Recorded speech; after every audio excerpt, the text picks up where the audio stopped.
आज हम पढ़ते हैं कक्षा 11 के यूनिट 4 का सबसे इंपॉर्टेंट क्वेश्चन। ये क्वेश्चन 3 नंबर में कई बार पूछा गया है। ठीक है, क्वेश्चन का नाम है कार्य ऊर्जा प्रमेय यानी वर्क एनर्जी थ्योरम। इसको आपको जानना है।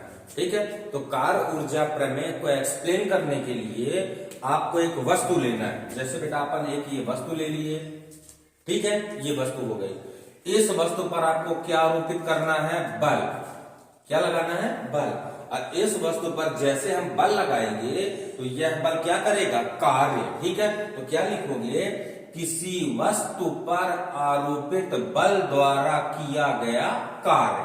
ठीक है, कार्य को अपन W से इंडिकेट करते हैं। ठीक है, किसी वस्तु पर आरोपित बल द्वारा किया गया कार्य, इसकी गतिज ऊर्जा में परिवर्तन। गतिज ऊर्जा में परिवर्तन यानी अंतिम गतिज ऊर्जा माइनस प्रारंभिक गतिज ऊर्जा। ये हो गया बेटा गतिज ऊर्जा में परिवर्तन के बराबर होता है।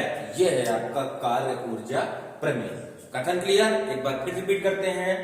किसी वस्तु पर आरोपित बल द्वारा किया गया कार्य उस वस्तु की गतिज ऊर्जा में परिवर्तन के बराबर होता है।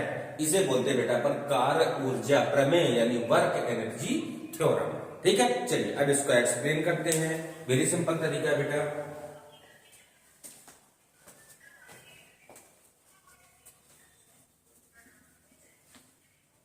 ठीक है, चलिए पहले इसकी थ्योरी लिखते हैं। इसकी थ्योरी के लिए क्या लिखोगे? माना यम द्रव्यमान की कोई वस्तु है।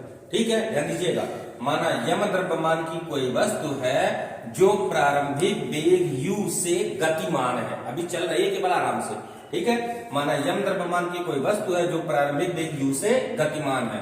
उस पर कितना बल लगाना है? ध्यान दीजिए, उस पर F बल लगाने से t समय बाद उसका वेग कितना भी हो जाता है। जैसे अपन बल आरोपित करेंगे तो उसका वेग बढ़ेगा, तो उसका वेग u से बढ़ के कितना हो गया? भी हो जाता है। ठीक है, और जैसे वेग भी होगा यानी समय के साथ वेग में परिवर्तन हो रहा है, तो किसका जन्म होगा बेटा? त्वरण का। जिससे ए त्वरण, कितना त्वरण? जिससे ए त्वरण तथा यश विस्थापन उत्पन्न होता है। ये हो गया इसका कार्य ऊर्जा प्रमेय की थ्योरी।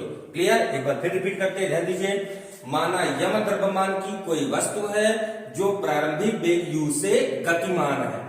उस पर F बल लगाने से t समय पश्चात उसका वेग भी हो जाता है तथा जब वेग भी हुआ, ध्यान दिए, तथा a त्वरण और s विस्थापन उत्पन्न होता है।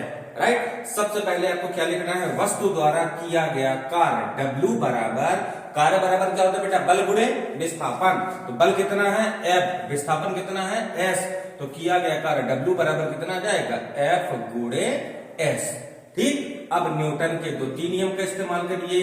लिखिएगा न्यूटन के द्वितीय नियम से। न्यूटन का द्वितीय नियम क्या होता है बेटा? F बराबर ma। आप लोग पढ़ चुके हो, तो यहाँ पे F की जगह ma प्लेस करिए, तो W बराबर कितना आ जाएगा आपका? F की जगह ma और ये S पहले से है। इसको मान लीजिए समीकरण नंबर 1। चलिए, यहाँ पे किसी को डाउट? इसके बाद आपको इस्तेमाल करना है गति के तृतीय समीकरण का। क्या लिखेंगे बेटा? लिखिए गति के तृतीय समीकरण से। ठीक है, गति का तृतीय समीकरण क्या होता है? सब लोगों ने पढ़ा है। v स्क्वायर बराबर u स्क्वायर प्लस 2as। इनके सबके नाम जानते हैं। v आपका अंतिम वेग यानी फाइनल वेलोसिटी, u आपका प्रारंभिक वेग यानी इनिशियल वेलोसिटी, a आपका त्वरण यानी एक्सेलरेशन, s आपका विस्थापन यानी डिस्प्लेसमेंट। चलिए u स्क्वायर को इधर बुलाइए, कितना हो जाएगा बेटा?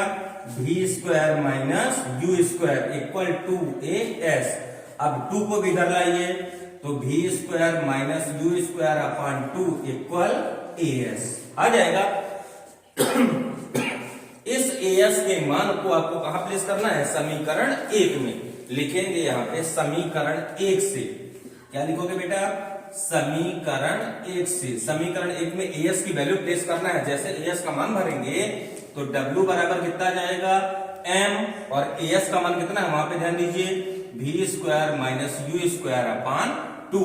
m का गुणा करके इसको अलग अलग कर दीजिए, कितना जाएगा आपका W बराबर, जब m का गुणा करेंगे तो कितना आएगा बेटा 1/2 mv स्क्वायर, m का इसमें गुणा करेंगे तो माइनस का 1/2 mu स्क्वायर। ये आपका आ गया कार्य ऊर्जा प्रमेय। इसी को तो एक्सप्लेन करना था। यानी ध्यान दीजिए, किसी वस्तु पर आरोपित बल द्वारा किया गया कार्य उसकी गतिज ऊर्जा में परिवर्तन के बराबर होता है। यही आपका कार्य ऊर्जा प्रमेय यानी work energy theorem. Important 3 number के लिए, इसको अच्छे से कंप्लीट करिए। ठीक।